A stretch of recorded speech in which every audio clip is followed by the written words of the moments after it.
আলহামদুলিল্লাহ আলহামদুলিল্লাহ। আমাদের কুরবানির মাংস রান্না করা শুরু করে দিছে। এখন মশলা মাখাতে বসে গেছে।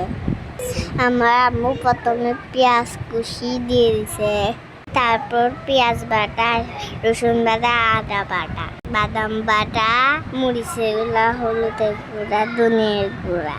আমার আম্মুর বানানো মশলা, স্বাদ মতন লবণ, টমেটো, তারপরে বেশি করে সরিষার তেল। এখন ভালো করে ম্যারিনেট করে রেখে দিবে। গাইস, অনেক ইয়াম্মি হবে মনে হচ্ছে। ওয়াও, অনেক মজা। গাইস, ম্যারিনেট করা শেষ, এখন রান্নার পালা। আমি খাবো। গাইস, খাবেন? আমি বাসায় আসেন। আমি বাসায় আসেন। তোমাদের নানা মাছ রান্না করছে। দেখেন, আমার আম্মু মাংস রান্না শেষ। কাঁচামরিচ, ধনিয়া পাতা দিয়ে নামাই ফেলবে। এখন সবাই মিলে খাওয়া শুরু করবো। আমার মাংস রান্না কেমন হয়েছে কমেন্ট করবেন। সবাই ভালো থাকবেন। ঈদ মুবারক। আসসালামু আলাইকুম।